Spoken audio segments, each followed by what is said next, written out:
साथियों, इस समय हम औरैया के खानपुर में हैं, जहां पर बहुजन समाज पार्टी के कार्यकर्ता थे। और जो यहाँ पर मुख्य बात तो ये है कि आज जो पूरे देश में जो बाबा साहेब की 134वीं जयंती मनाई जा रही है, तो यहाँ पर देख सकते हैं हम वार्तालाप करने वाले हैं। और यहाँ पर एक मुख्य बात ये भी है कि यहाँ पर भीम भोज भी रखा गया है। जी, आपका नाम क्या है? हमारा नाम मुकेश बाबू, सहायक अध्यापक हूँ मैं। हाँ। और ये जो कार्यक्रम हो रहा है जी। कस्बा खानपुर डॉक्टर अंबेडकर नगर में, जी। तो यहाँ जो हमारे युवाओं की बहुत बड़ी भीड़ है।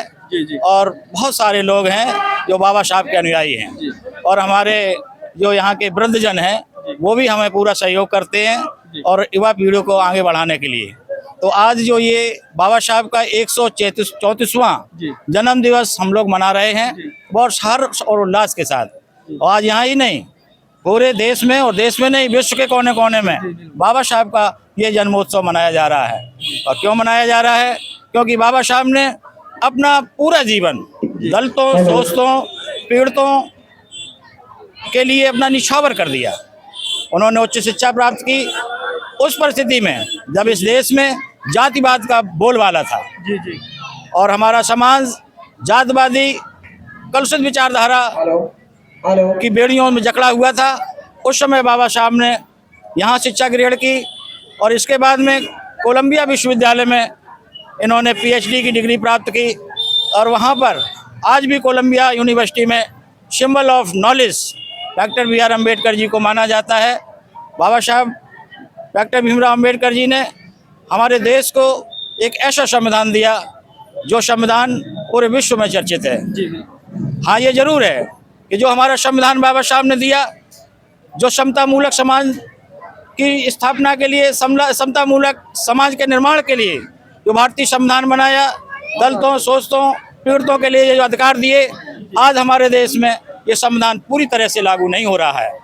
जिस दिन हमारे देश का संविधान बाबा साहब के बताए हुए और बाबा साहब के द्वारा जो दिया गया संविधान को सही रूप से लागू कर दिया जाएगा, तभी हमारा जो देश है वो विश्व गुरु बन सकता है।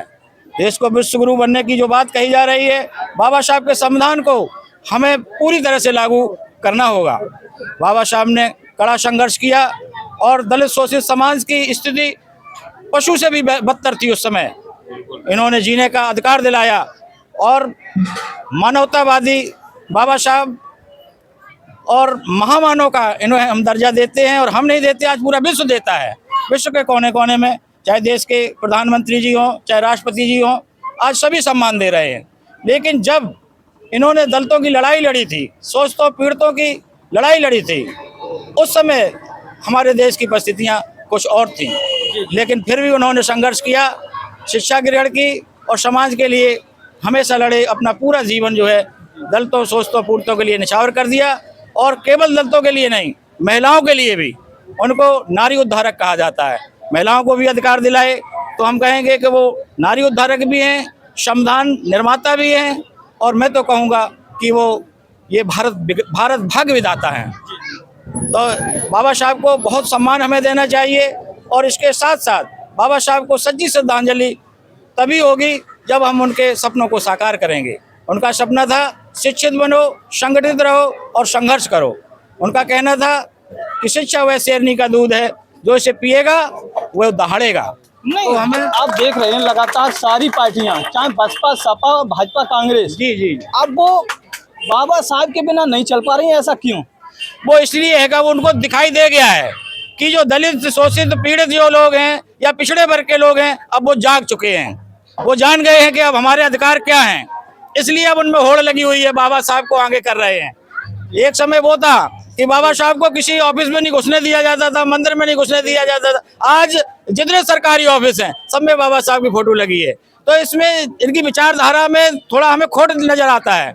ये वोट के लिए जो है ये सारे कार्यक्रम जो है वोट के लिए कर रहे हैं। और अगर वोट के लिए कर रहे हैं तो ये राजनीतिक हथकंडा है इनका। तो इसको हमें बहुत समझना है कि ये हथकंडा जो इनका है राजनीतिक, इस पर हमें नहीं चलना है। हमें अपना अधिकार चाहिए। जो बाबा साहब का संविधान है उसको सही रूप से लागू नहीं करेंगे तो फिर हम नहीं मानते कि आप बाबा साहब को मानते हैं। आप केवल ये ड्रामा करते हैं। बाबा साहब की मूर्तियों पर जाके माला डालना और दलितों को अधिकार से वंचित कर देना और आरक्षण से वंचित कर देना और ये प्राइवेटेशन लाना, ये तमाम तरह की चीज़ें हैं जो कर रही है सरकारें। इनको ऐसा नहीं करना चाहिए। बाबा साहब के बताए रास्ते पर बाबा साहब के संविधान को सही रूप से लागू करना चाहिए। यही हमारा सरकार से निवेदन है।